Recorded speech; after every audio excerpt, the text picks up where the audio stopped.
ఆత్మదేవుడా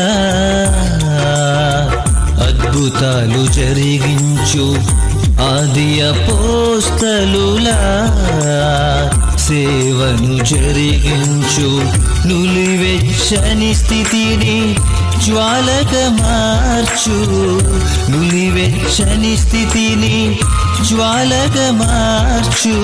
భక్తిహీనులారా భక్తిహీనులారా భక్తిహీనులారా, మీరు దేవుడిస్తున్న వాగ్దానానికి అర్హులు కాదు. మీరు దేవుడిస్తున్న వాగ్దానానికి అనర్హులని దేవుడు వాక్యం సెలవిస్తుంది. ఈ ప్రమాదకరమైన పరిస్థితుల్లో, ఈ దుర్దినాలలో, ఈ కడవరి దినాల్లో, ఈ భయంకరమైన ఆందోళన పుట్టిస్తున్న వంటి ఈ సమయాలలో దేవుడు తన బిడ్డలైన వారికి ఇస్తున్న వాగ్దానానికి ఎవరు అర్హులు, ఎవరు అనర్హులు? భక్తిహీనత జీవితంలో దేవుడిస్తున్న వాగ్దానాలకి నువ్వు అర్హుడిగా ఉన్నావా, అనర్హుడిగా ఉన్నావా? నిన్ను సూటిగా దేవుడు ప్రశ్నిస్తున్నాడు. ఈ మాటలు మీరు విన్నప్పుడు మీ మనస్సాక్షిని పరిశోధించుకుంటూ వినండి. దేవుడి వాగ్దానాలు, ఈ మాటలు తన బిడ్డలైన వారి కోసం ప్రత్యేకించి చెప్తున్నాడు. కలవరపడకండి. విశ్వసించిన వాడు కలవరపడడు. దేవుడిస్తున్న వాగ్దానానికి మీరు అర్హులై ఉన్నారా, అనర్హులై ఉన్నారా? నా ప్రియ బిడ్డ, నిన్నే అడుగుతున్నాడు. నువ్వు చూస్తున్నాగా, నువ్వు దేవుడిస్తున్న వాగ్దానానికి అర్హురాలుగా ఉన్నావా, అనర్హురాలుగా ఉన్నావా? నువ్వు ఆలోచించుకో ఒకసారి. దేవుడికి ఎన్నో వాగ్దానాలు ఇచ్చాడు. అవన్నిటికి అర్హురాలువో అనర్హురాలువో, ఒకవేళ అర్హతను కోల్పోయావో పరిశోధించుకో. అయితే నేడు జరుగుచున్న ఈ భయంకరమైన పరిస్థితులకి, భయంకరమైన దినాలకి, దేవుడిస్తున్న క్షేమానికి, దేవుడిస్తున్న రక్షణకు, దేవుడిస్తున్న ఆ ప్రొటెక్షన్కు నువ్వు అర్హురాలుగా ఉన్నావా, అనర్హుల లిస్టులో ఉన్నారా? నీవు, నీ కుటుంబం, నీ బిడ్డలు ఎలా ఉన్నారు? మీరు చదవండి కీర్తనల గ్రంథము 50వ అధ్యాయము 16వ వచనం. భక్తిహీనులతో దేవుడు ఇట్లు సెలవిచ్చుచున్నాడు. బిడ్డలారా, మీ పరిశుద్ధ గ్రంథాలను తెరిచి ఈ మాటలను మీరు చూడండి. భక్తిహీనులతో ప్రభు ఇలా మాట్లాడుతున్నాడు. కీర్తనల గ్రంథము 50వ అధ్యాయము 16వ వచనం. భక్తిహీనులతో దేవుడు ఇట్లు సెలవిచ్చుచున్నాడు. భక్తిహీనులతో, నా కట్టడలను వివరించుటకు మీకు ఏమి పని? నా నిబంధన మీ నోట వచ్చినదేమి? దిద్దుబాటు మీకు అసహ్యము కదా? బిడ్డలారా, దిద్దుబాటు మీకు అసహ్యము కదా? నీవు నా మాటలను నీ వెనకకు తోసివేసిదవు. విచారులతో నీవు సాంగత్యము చేయుచున్నావు. కీడు చేయవలెనని నీవు నీ నోరు తెరుచుచున్నావు. నీ నాలిక కుటమును కలిగి ఉన్నది. దీనులకు దేవుడు సెలవిస్తున్న వంటి మాట బిడ్డలారా, దేవుడు అంటున్నాడు, భక్తిహీనులారా, మీకు నా కట్టలను వివరించడానికి మీకేంటి పని? మీ భక్తిహీనతను వదులుకోండి. ముందు మీ కంటిలో ఉన్న ధూళమును తీసుకుని నీ ఎదుటి వారి కంటిలో ధూళమును తీ. ఈరోజు భక్తిహీనత ఎంత దయనీయమైన పరిస్థితికి వెళ్ళిపోయిందంటే చాలా భయంకరమైన పరిస్థితికి వెళ్ళింది. సత్యం అసత్యాన్ని గుర్తించక ఏది ఎలాగ గమనించాలో అర్థం కాని ఒక భయంకరమైన పరిస్థితుల్లో ప్రయాణిస్తున్న భక్తిహీనుడితో ప్రభు చెప్తున్నాడు, ఓ భక్తిహీనుడా, దేవుడు నీకు ఇలా సెలవిస్తున్నాడు, నా కట్టళ్లను నీవు వివరించడానికి నీకేంటి పని? నువ్వు భౌతికమైన లక్ష్యాలు పెట్టుకుని వేషధారుడుగా ఇంకా నీ వదులుకోలేని జీవితంలో నీవు నా కట్టళ్ళు వివరిస్తావా? నా కొరకు నువ్వు మాట్లాడడానికి నీకేంటి పని? నువ్వు ఆన్లైన్ రేటింగ్ కోసం నువ్వు పని కల్పించుకుంటున్నావా? లేదంటే నీకు అన్ని తెలుసని ప్రజల చేత మెప్పు పొందడానికి నువ్వు పని కల్పించుకుంటున్నావా? భక్తిహీనుడా, ముందు నీ భక్తి జీవితాన్ని సరిచేసుకో. ప్రభు స్పష్టంగా చెప్తున్నాడు, ప్రతి భక్తిహీనుడికి చెప్తున్నాడు. నిర్లక్ష్యంగా ఎప్పుడు విన్నట్టు మాటలు వినకండి దయచేసి. నువ్వు ప్రభు కోసం మాట్లాడడానికి సిద్ధపడిన వ్యక్తివి అయితే గనక ఈ భక్తిహీనతలోంచి బయటికి రావడానికి కొంచెం ప్రయత్నించు. ఇది చాలా ప్రమాదకరమైన పరిస్థితి. దేవుడు సెలవిస్తున్నాడు, భక్తిహీనులతో దేవుడు ఇలా సెలవిస్తున్నాడు, ఏంటి మీ పని ఏంటి? మీకు నియమించబడిన పని ఏంటి? మీరు చేస్తున్న పని ఏంటి? దేవుడు మీ నుంచి ఏం కోరుకున్నాడు? తన అనాథ సంకల్పములో ఒక ప్రణాళిక చేత నేను కనీ కొన్న దేవుని యొక్క ఉద్దేశాలను విడిచిపెట్టి మరొక ఉద్దేశాలను నువ్వు రుద్దుకుంటున్నావు. మరొక ఉద్దేశాలను నువ్వు మాదిరిగా పెట్టుకుని వాటిని గమ్యంగా పెట్టుకుని ఈరోజు దేవునికి దూరంగా పరిగెడుతున్న భక్తిహీనుడా, భక్తిహీనురాలా, ప్రభు నీతో స్పష్టంగా చెప్తున్నాడు. భక్తిహీనులారా, నీకు దిద్దుబాటు అసహ్యం కదా? భక్తిహీనురాలా, నీ జీవితాన్ని దిద్దుకో. ఓ భక్తిహీనురాలా అని చెప్తుంటే భక్తిహీనులకట దిద్దుబాటు అనేది అసహ్యంగా ఉంటుందట. దిద్దుబాటు అనేది ప్రసంగం చెప్పుచుండగా దేవుడు మాట్లాడుచుండగా నిన్ను విడిచిపెట్టమనే ప్రతి స్వభావాన్ని గురించి నువ్వు నిర్లక్ష్యం పెడుతున్నావు చూడు, అది నీ భక్తిహీనత, నీ భక్తిహీనత. అందుకే దేవుడు అంటున్నాడు, ఓ భక్తిహీనుడా, నీవు దిద్దుబాటు అనేవంటి మాట నీకు అసహ్యంగా ఉంది.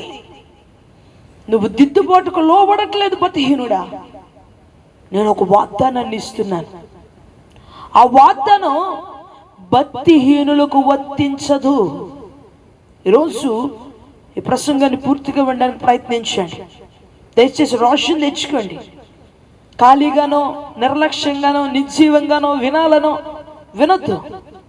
ఎందుకనంటే దేవుడు ప్రతి ఒక్కరి పట్ల ఒక ప్రణాళిక కలిగి ఉన్నాడు. ఒక పరమార్థాన్ని వెతకండి, మీ జీవితాలు కట్టుకొని బిడ్డలారా. దేవుడు అంటున్నాడు, భక్తిహీనులారా, నువ్వు ఎవరితో ఏకీభిస్తున్నావు? భక్తిహీనులలా, ఓ క్రైస్తవుడా, నువ్వు దేనితో ఏకీభిస్తూ దేవునికి దూరస్తుడిగా అయిపోతున్నావు? భక్తిహీనులట వ్యభిచారము చేయువారితో నీవు సాంగత్యం చేయుచున్నవే. నీ భక్తిహీనత ఎవరితో సాంగత్యం చేయనిస్తుంది? నువ్వు ఆలోచన చేయి. నీ నాలుక ఎప్పుడు కపటమైన మాటలు మాట్లాడుతుందే.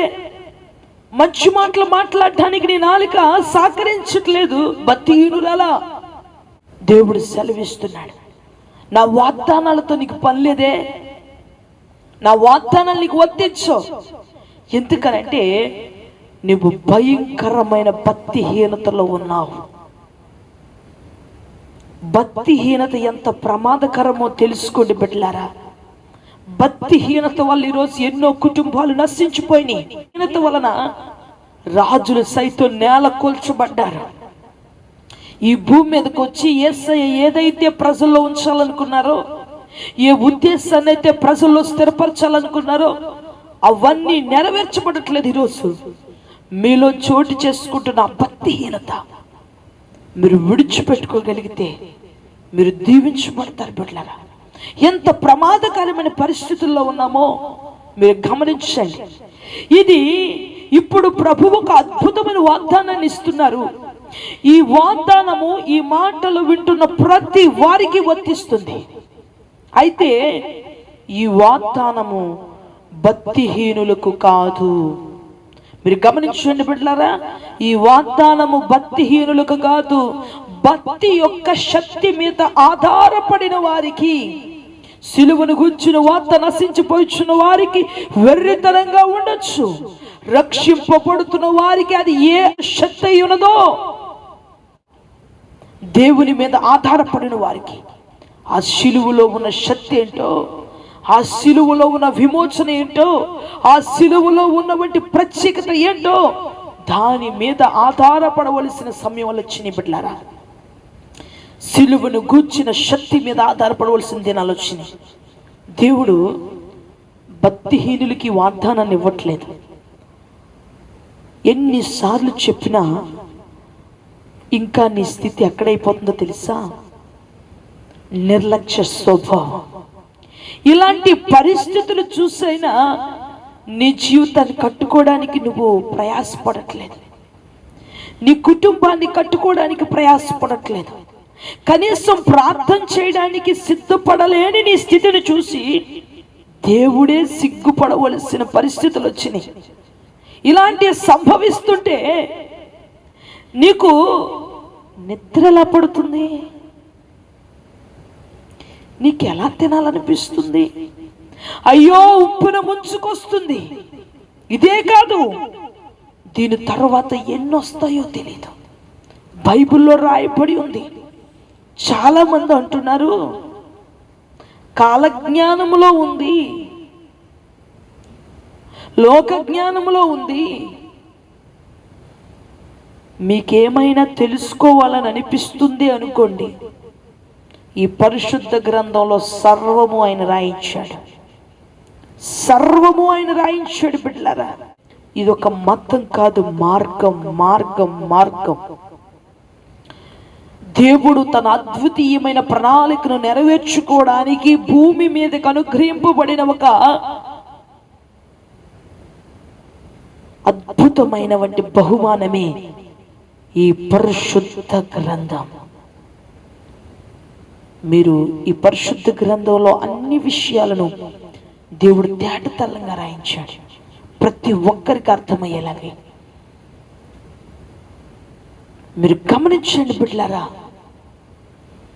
భక్తిహీనత వదిలిపెట్టండి. ఇలాంటి పరిస్థితి చూసైనా దేవునితో సహవాసం చేయాలంటే నీ మనసు ఒప్పుకోవట్లేదు. గమనించండి బిడ్డలారా, ఇలాంటి పరిస్థితులు సంభవిస్తున్నాయి కదా, నువ్వు దేవునితో ప్రార్థన చేయడానికి నీ మనసు లోపడుతుందా? ఆ రోజు సిలువమోని మీద ప్రయాణం చేస్తున్న యేసయ్య అన్నాడు, బిడ్డలారా మీరు నా కోసం ఎందుకు కన్నీళ్లు విడుస్తున్నారు? మీకోసం, మీ బిడ్డల కోసం ఏడవండి అని ఆయన చెప్పాడు కదా. ఇలాంటి పరిస్థితులు చూసైనా నీ కోసం, మీ బిడ్డల కోసం, నీ కుటుంబం కొరకు కన్నీళ్లు కార్చగలిగేవంటి, కన్నీళ్లు కార్చగలిగేవంటి మనస్సును ధరించుకోవడానికి ఇష్టపడుతున్నావా? నీ పాపాన్ని విడిచిపెడుతున్నావా? నీ దౌర్భాగ్యమైన స్థితిని విడిచిపెడుతున్నావా? నీ స్వభావాలు విడిచిపెడుతున్నావా? ఇలాంటి భయంకరమైన దినాలు వస్తున్నాయే. ఎంత ప్రమాదకరమైన పరిస్థితుల్లో నువ్వు ప్రయాణిస్తున్నావే. కనీసం చలనం లేని నీ భక్తి జీవితాన్ని చూసి దేవుడే సిగ్గుపడుతున్నాడు. నిన్ను విమోచించాడే దేవుడట. తన అనాది సంకల్పంలో తన పోలిక చేత మానవుల్ని తయారు చేయాలని తయారు చేశాడు. తన పోలిక చేత తయారు చేసుకున్న వారికి ఆయన మనల్ని తన పోలిక చేత తయారు చేసుకున్నాడు. అంటే ఇప్పుడు మనలో ఆయన స్వభావాలను పెట్టాడు. మన నిర్మాణములోనే ఆయన స్వభావాలు ఉన్నాయి. మన నిర్మాణ వ్యవస్థ గాడి తప్పడం వలన మనలో చొరబడిన ఈ అజ్ఞానం వలన మన జీవితాలు నాశనానికి, శాపానికి, అంధకారానికి వెళ్ళిపోవలసిన వంటి స్థితిలో దేవుడు విమోచించాడు కదా, దేవుడు విడిపించాడు కదా బిడ్డ. ఎందుకు నీ జీవితాన్ని ఇంకా శాపం వైపుకు, పాపం వైపుకు మళ్ళించుకుంటున్నావు? ఎన్నిసార్లు గద్దించినా ఎందుకు లోబడట్లేదు? కుక్క తన వాంతికి తిరిగినట్టుగా, కడగబడిన పంది బురదలో దొరికినట్టుగా నీ భక్తిహీనత వలన దేవుడికి అసహ్యం పుట్టిస్తున్నావు. దేవుడు స్వయంగా చెప్తున్నాడు, భక్తిహీనులారా మీ పనేంటి? మీ భక్తిహీనతను విడిచిపెట్టడమే మీ పని.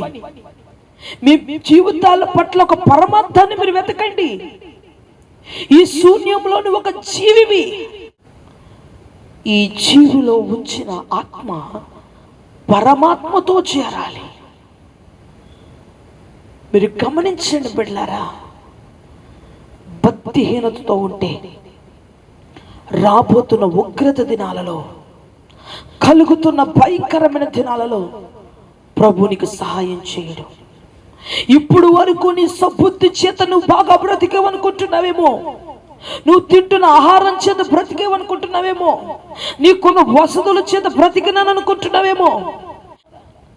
ఇవన్నీ నీకు పనికిరాని పరిస్థితుల్లో దేవుని కృపయే నీకు కావలసినటువంటి పరిస్థితి వచ్చిందే. నువ్వు గ్రహించుకోగలుగుతున్నావా? నువ్వు ఆహారం తినలేని పరిస్థితి, డబ్బులు ముట్టుకుందామన్న భయం, నీ జీవితం అంతా డబ్బు సంపాదించుకోవడానికి ప్రయత్నించావు, అప్పుడు దాచుకోవాలన్న భయం, ఖర్చు పెట్టాలన్న భయం. తిండి తిండి తిండి, ఇప్పుడు తినాలన్న భయం, తిని రోగం పోలై హాస్పిటల్కి వెళ్ళాలన్న భయం. ఇప్పుడు వరకు పాపం చేసి వ్యభిచారంగా బ్రతుకో. ఓ క్రైస్తవుడా, నీ వ్యభిచార జీవితం ఎవరికి తెలీదు, నీ ప్రార్థన లేని జీవితం ఎవరికి తెలీదు. నువ్వు ఎవరి కళ్ళు కప్పాలనుకుంటున్నావు?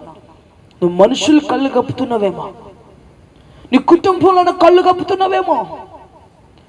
దేవుని నేత్రాలు మాత్రం ఎవరు కప్పలేరు. ఆయన చూస్తున్నప్పుడు ఆయన కన్నుల ముందు నువ్వు ఎలాగ నిలబడుతున్నావు? నీ భక్తిహీనతను విడిచిపెట్టు. పరిగెడుతున్నావేంటి? ఇంకా నువ్వు దేనికోసం పరిగెడుతున్నావు? ఈ భౌతికమైన వాటి కోసం ఇంకా పరిగెడుతున్నావే. దేవుడి చేత ఒక వాగ్దానాన్ని, ఒక నిబంధనని, ఒక సేఫ్టీని తీసుకోవాలని, ఏడవాలని, కన్నీళ్లు విడవాలని లేదా నీకు? అలాంటి మనసు కలిగి ఉండండి.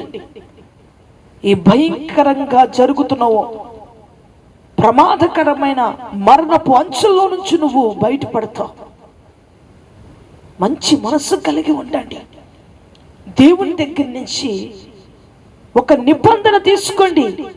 ప్రభువా, నాకు ప్రామిస్ చేయి, నేను నా కుటుంబము రక్షింపబడాలి అని.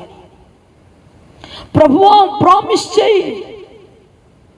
ఎక్కడ రక్షణ లేని ఈ జీవన ప్రయాణంలో మీరు నన్ను రక్షించండి అని అడగలుగుతున్నావా? ప్రభువా, నాకు ప్రామిస్ చేయి. కన్నీరు పడి పెట్టలారా, ప్రార్థన చేయండి పెట్టలారా, దయచేసి ప్రార్థన చేయండి. భక్తిహీనతను విడిచిపెట్టు. నీ భక్తిహీనత నిన్ను ఏం చూసేలా చేస్తుంది? ప్రసంగాలు విననివ్వదే. దేవుని మాట ఒక్కటి చెవులో వేసుకోలేవు, ఒక్కటి హృదయంలో పెట్టుకోలేవు. ఇంకా నువ్వు నవ్వులాటలేనా నీ బ్రతుకు? నవ్వుకునే రోజులు పోతున్నాయని నీకు అర్థమవుతుందా? సుఖమైన జీవన విధానం పోతుందని నీకు అర్థమవుతుందా? అర్థమైన దిద్దుబాటు చేసుకోలేని నీ బ్రతుకును చూసుకో. ఒక్కసారి దిద్దుకో. చనిపోవడం ప్రాముఖ్యం కాదు, మరణం వెనకాల ఉన్న మరొక ప్రాముఖ్యమైన విషయాన్ని గమనించు. మరణించడం ప్రాముఖ్యం కాదు, మన ఎడల తన ప్రణాళిక ఒకటి ఉంది కనుకే ఆయనే భూమి మీదకు వచ్చాడు. సమీపించరాని తేజస్సులో ఉన్న దేవుడు భూమి మీదకు వచ్చి ఆయన ఇచ్చిన విమోచన చేత బ్రతుకుతున్న నీకు ఎంత నిర్లక్ష్య స్వభావాన్ని దేవుని దగ్గర వ్యక్తం చేస్తున్నావంటే ఒక్కసారి నువ్వు నిన్ను ప్రశ్నించుకో. దేనిని బట్టి నీ ధైర్యం, దేనిని బట్టి ధైర్యాన్ని పొందుకుంటున్నావు? ధనం ద్వారా ధైర్యం పోయింది, ఆహారము ద్వారా పోయింది, వసతుల ద్వారా పోయింది. నీకు అర్థమవుతుందా నీ జీవితం ఎలా ప్రయాణించబోతుందో? ముందున్న దినాలు ఇప్పుడు వచ్చిన వాటికన్నా ప్రమాదకరమైన పరిస్థితులు వస్తాయి. నీవు నీ కుటుంబము మరణపు అంచులలో ప్రయాణించవలసిన దినాలు ఇవి. దేవుడి దగ్గర నుంచి ఒక వాగ్దానాన్ని తీసుకోవాలి, ప్రార్థన చేయాలి అనేటువంటి ఆలోచనే లేకపోవడం అనేది ఒక దౌర్భాగ్యమైన పరిస్థితి. నువ్వు భక్తిహీనత అనే దౌర్భాగ్యమైన స్థితిలో ఉన్నావు, అసహ్యకరమైన స్థితిలో ఉన్నావు. నీ రోత జీవిత, పాప జీవిత, అపవిత్రమైన జీవితాన్ని విడిచిపెట్టగలిగితే దేవుడు ఒక అద్భుతమైన కృప ఇస్తాడు. ఆ కృప నీకు ఇచ్చిన వాగ్దానాలను నెరవేరుస్తుంది. పరిస్థితులు ఎలా అయిపోయినాయి కదా, దేవుడు నాకు ఇచ్చిన వాగ్దానాలను ఏమైపోతాయి అనుకుంటున్నారేమో. ఆయన అంటున్నాడు, పర్వతాలు తొలగినను, మెట్టల తత్తరిలను, నా కృప నిన్ను విడిచిపోదు. ఈ భూమి ఆకాశమును సృష్టించిన దేవుడు నీకు ప్రామిస్ చేశాడు. నువ్వు వాగ్దానాలు నువ్వు మర్చిపోయి ఉండొచ్చు, దేవుడు మర్చిపోడు. ఒకవేళ నువ్వు మర్చిపోతే దేవుడు మర్చిపోవలసి వస్తుందేమో, కానీ ఆయన నీ జీవితంలో ప్రతిదీ నెరవేర్చడానికి ప్రయాణిస్తూనే ఉంటాడు నీతో. నువ్వు దేవునికి వ్యతిరేకంగా భక్తిహీనత చేస్తూ దేవుని కట్టళ్ళ విషయాలలో, దేవుని వాగ్దానాల విషయాలు, దేవుని వాక్యాల విషయాలు నీకేంటి పని? నువ్వు సంపూర్ణమైన జీవితాన్ని జీవించలేనప్పుడు, నువ్వు సంపూర్ణంగా లేనప్పుడు దేవునితో నీకు సంబంధం లేదు. దేవునితో సంబంధం లేని జీవితం జీవిస్తే ఈ లోకంలో నశించిపోతావు. లోక వ్యాధులను చుట్టుముడతాయి. బిడ్డలు గమనించండి, ద్వితీయోపదేశకాండము 28వ అధ్యాయము మీరు 60 వచనాల నుంచి చదవండి బిడ్డలారా. అక్కడ అంటున్నాడు, ఇదిగో నా మాట వినకపోతే ఈ బైబిలులో లేని వ్యాధులు మీ మీదకి వస్తాయి. భక్తిహీనుడా, ఇంకా నువ్వు దేవుని వాగ్దానానికి లోబడకపోతే, దేవుడిస్తున్న నిబంధనకు లోబడకపోతే, ఇంకా ముచ్చటలు, ఇంకా నీకు సరదాలు, ఇంకా నీకు భౌతికమైన సుఖ సంతోషాలే ప్రాధాన్యత అయితే, ఈ భయంకరమైన ఉగ్రత నుంచి నిన్నెవరు తప్పిస్తారనుకుంటున్నా? నాకే విరోధంగా జీవిస్తుంటే నేను నిన్నెలా తప్పించాలి? నీకు ఇచ్చిన 24 గంటలు నీకు ఇష్టం వచ్చినట్టు గడిపి ఒక్క 10 నిమిషాలు సొనుగుడు ప్రార్థన చేస్తే, కిరాణా కొట్టుకెళ్ళి అయి కావాలి ఈ కావాలని అడుగునట్టు నీ ఇష్టం వచ్చినట్టు జీవించేసి 10 నిమిషాలు నీ ఇష్టం వచ్చిన ప్రార్థన చేస్తే వినే దేవుడు కాదైనా. కలిగిన దేవుడు తన మహిమను ఎవరికి చెందనివ్వడని ఆయన వాక్యం చెప్తుంది. ఈరోజు లోక జ్ఞానము, కాల జ్ఞానము, ఇవన్నీ ఎందుకు పనికొస్తాయి? కాలానికే జ్ఞానం ఉంటే దేవుడేమవ్వాలి? ఈ సృష్టికర్త చెప్తున్న వంటి మాటల్ని శ్రద్ధగా వినండి. సృష్టించిన దేవుడు, సృష్టి యొక్క ప్రణాళికను దేవుడు స్పష్టంగా ఈ పరిశుద్ధ గ్రంథంలో రాయించున్నాడు. మీరు ఏమన్నా తెలుసుకోవాలనుకుంటే ముందు మీ ఫోన్లు విడిచిపెట్టండి. మీ ఫోన్లున్న ప్లేస్లో ఈ పరిశుద్ధ గ్రంథాన్ని ఉంచుకోండి. మీ కళ్ళ ముందు, మీ చేతుల్లో. భక్తిహీనులారా, భక్తిహీనులారా, ఇప్పటికైనా కళ్ళు తెరవండి. దేవుడు ఇప్పుడు ఒక ప్రామిస్ చేస్తున్నాడు మీతో. ఇది భక్తిహీనులకు కాదు. నువ్వు ప్రార్థించి దేవుని శక్తి మీద ఆధారపడి కన్నీళ్లు విడుస్తూ, ప్రభువా నాకు నా సంఘానికి రక్షణ కావాలి, నా బిడ్డలకి రక్షణ కావాలి, ఈ భయంకరమైన దినాలలో నీకు ఒక ప్రామిస్ చేస్తున్నాడు. యేసయ్య తన బిడ్డల్ని ప్రేమించాను అనే నిరూపించుకోవడానికి ఆయన ఒక ప్రామిస్ చేస్తున్నాడు. ఇప్పుడు మీ పరిశుద్ధ గ్రంథాలు తెచ్చుకోండి త్వరగా. మీరు కాలక్షేపంగా వినొద్దు, ఏం చెప్తున్నారని వినొద్దు. ఇది దేవుడు చెప్తున్న ఒక శాసనం. దేవుడు తన బిడ్డలకి ఈ దుర్దినాలలో కడవర దినాలు ఇస్తున్న ఒక ప్రామిస్. ఇది ఒక ప్రామిసీ. దేవుడు పలికిస్తున్న ఒక నిబంధన. ఈ పరిశుద్ధ గ్రంథాలలో దేవుడు నీకు ఒక వాగ్దానాన్ని ఇస్తున్నాడు. ఈ భయంకరమైన, ఈ ప్రమాదకరమైన అంచుల్లో ప్రయాణిస్తున్న నీకు, నీ కుటుంబానికి, నీ సంఘానికి, భక్తిహీనతను విడిచిపెట్టి శక్తి మీద ఆధారపడుతున్న నీకు ఈ వాగ్దానాన్ని ఇస్తున్నాడు. ఈ యొక్క శక్తి మీద ఆధారపడుతున్న నీకు ప్రభు ఇస్తున్న వాగ్దానం ఏంటంటే, నేను నిన్ను ప్రేమిస్తున్నానని నీకు తెలియజేస్తాను. నేను దేవుణ్ణి.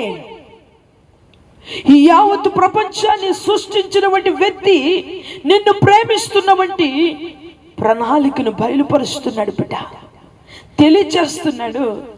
ఈ మరణపు అంచులలో, ప్రమాదకరమైన పరిస్థితుల్లో ప్రయాణిస్తున్న నీకు దేవుడు చెప్తున్నట్టు మాట ఏంటో తెలుసా? నేను నిన్ను ఎంత ప్రేమిస్తున్నానో ఈ పరిస్థితుల్లో నీకు తెలియజేస్తాను. ఈ పరిస్థితుల్లో దేవుని సత్తుగా, దేవుని బిడ్డగా నువ్వు ప్రేమించబడుతున్న ప్రేమ ఎంతగా ఉందో దేవుడే వ్యక్తం చేస్తాడట. నువ్వు ప్రేమిస్తున్నానని తప్పుడు జీవితాన్ని జీవిస్తున్న నీకది వాగ్దానం. వెళ్ళిపో, పక్క వెళ్ళిపో. నీ జీవితాన్ని మార్చుకుని కన్నీళ్లు విడిచి ప్రార్థన చేసి ఒప్పుకొని ఆ పాప స్థితిని విడిచిపెట్టి అప్పుడు ఈ వాగ్దానాన్ని స్వీకరించు. ఈ వాగ్దానం ఎవరికంటే, నీతిని ఆశ్రయించి కన్నీళ్లు విడిచి దేవుని కొరకు నిరీక్షణ కలిగి ఎదురు చూస్తున్న వారు బిడ్డలారా, మీ జీవితాల్ని సరిదిద్దుకోండి. ఒకవేళ మీ జీవితాలు ప్రభువులో స్థిరపరచుకోండి. ఈ వాగ్దానం ప్రభు అంటున్నాడు, నేను నిన్నెంత ప్రేమిస్తున్నానో, నేను నిన్నెంత కాపాడుతానో, నేను ఎంత రక్షించగలిగే దేవుణ్ణో ఈ భయంకరమైన పరిస్థితుల్లో నీకు తెలియజేస్తాను. నీకు తెలియజేయాలనుకుంటున్నాను. నీకు దేవుడు ప్రామిస్ చేస్తున్నాడు. రాసుకోండి, మీ హృదయాలలో రాసుకోండి. మీ హృదయాలలో దీన్ని స్థిరపరచండి బిడ్డలారా. మరొక మాట చదువుదామండి. నీవు నా ఓర్పు విషయమైన వాక్యములను గైకుంటువు గనుక, నీవు నా ఓర్పు విషయమైన వాక్యములను గైకుంటువు గనుక, భక్తిహీనులు కాదని చెప్పని వాగ్దానము దేవుని వాక్యములను గైకునే వారికి మాత్రమే, విను విడిచిపెట్టే వారికి వాగ్దానం వర్తించదు. ఈ భయంకరమైన పరిస్థితుల్లో దేవుడిస్తున్న ఈ ప్రామిస్ ఎవరికి వర్తిస్తుందో గమనించండి. ఇలాంటి పరిస్థితుల్లో ఓర్పు చేత దేవుడిచ్చిన వాగ్దానాల మీద నిరీక్షణ కలిగి ఉన్న వారికి దేవుడిస్తున్న ప్రామిస్, దేవుడిస్తున్నటువంటి వాగ్దానం చాలా సంతోషం ఉంది పట్లారా. నా సంతోషం ఎంతలా ఉందంటే, హల్లెలూయా, నిజంగా తన బిడ్డలకి ఇస్తున్న ఈ వాగ్దానాన్ని చూసి నా హృదయం సంతోషంతో ఉంది. ఎందుకంటే మీరు లోకము నుంచి వేరుపరచబడిన వారు. ఎవరైతే లోకం నుంచి వేరుపరచబడ్డారో వారికి దేవుడు ప్రామిస్ చేస్తున్నాడు. ఈ ప్రామిస్ నీ జీవితంలో ఫలించాలి. చూడండి, దేవుడు అంటున్నాడు, విషయమైన వాక్యములను గైకుంటివి గనుక రాబోతున్న శోధన కాలములో నేను నిన్ను కాపాడుతానని ఆయన నీకు ప్రామిస్ చేస్తున్నాడు. ఆయన నీకు ప్రామిస్ చేస్తున్నాడు. రాబోతున్న, వచ్చిన వాటి కన్నా రాబోతున్న శోధన, ఈ భూమి మీద ఏలుబడి చేస్తున్న శోధన దినాలు, అపాయకరమైన అంచుల్లో ప్రయాణం చేస్తున్నావు. ఈ అపాయకరమైన ప్రయాణంలో నువ్వు సురక్షితంగా ప్రయాణించడానికి ఆయన నిన్ను కాపాడతాడట బిడ్డ. ప్రామిస్ చేస్తున్నాడు. నిబ్బరంగా ధైర్యంగా తెచ్చుకో. ఎందుకంటే విశ్వసించిన వాడు కలవరపడడు. దేవుడు తన బిడ్డలైన వారిని ఎవరిని వేరుపరిచారో, ఎవరిని కాపాడుతున్నాడో, ఎవరిని సురక్షితంగా ఆయన ప్రేమిస్తున్నాడో తెలియవలసిన కాలం ఇది. గోధుమలను గింజను వేరు చేయ కాలం, దేవుని శక్తి మీద ఆధారపడు ప్రజలను వేరు చేయ కాలం ఇది. ఈ శోధన దినాలలో ప్రభు అంటున్నాడు, ఈ భూమి మీదకి వస్తున్న శోధన దినాల్లో నుంచి, భయంకరమైన అపాయకరమైన దినాల్లో నుంచి, ఏ మాత్రము రక్షణ లేని జీవితంలో నుంచి, ప్రమాదకరమైన అంచుల్లో నుంచి నేను నిన్ను, నీ బిడ్డలను, నీ కుటుంబాలను, నీ సంఘాలను నేను కాపాడుతానని దేవుడు ప్రామిస్ చేస్తున్నాడు. బిడ్డ, నేను నా కొరకు, నా బిడ్డల కొరకు ఏడుస్తున్నాను. ప్రభా, నా బిడ్డలు ఇంకా బలహీనంగానే ఉన్నారు. నా బిడ్డలు, ఆత్మీయ బిడ్డలు ఇంకా సంపూర్ణంగా అనేకమైన నేర్చుకోవలసిన వారై ఉన్నారు. ఎంత చెప్పినా నా బిడ్డలు లోపడట్లేదు. ప్రభా, నా బిడ్డలు నేను ఎలా రక్షించుకోవాలి? భౌతికమైన వాటిల మీద లోపడిపోతున్నారు. భౌతికమైన వంటి పరిస్థితుల్లో కలవరపరచబడుతున్నారు. ప్రభా, నువ్వేదైనా ఒక మాట చెప్పువా, ధైర్యం తెచ్చుకోవడానికి ఒక మాట చెప్పవని దేవుని పాదాల దగ్గర పట్టి కన్నీరు విడిచి బాధపడుతున్న సమయంలో ప్రభు వాగ్దానాన్ని ఇచ్చాడండి. ఈ వాగ్దానము ప్రభు ఇచ్చాడు. నా బిడ్డ, ఇది నీకు, నీ బిడ్డలకి వర్తిస్తుంది. మీరు రాసుకోండి, ఇది నీకు, నీ బిడ్డలకి వర్తిస్తుంది. నీ బిడ్డల్ని నేను ఈ వాగ్దానం చేత నిబంధన చేసుకుంటున్నాను. నీకు, నీ బిడ్డలకి నిబంధన ఇస్తున్నాను. ఈ నిబంధన ఏంటో తెలుసా? మిమ్మల్ని నేను ఎంత ప్రేమిస్తున్నానో కనుపరుచుకునే సమయం ఇది. మిమ్మల్ని నేను ఎలా కాపాడుతానో చూడండి, ఎలా మీ ద్వారా మహిమ పొందుతానో చూడండి.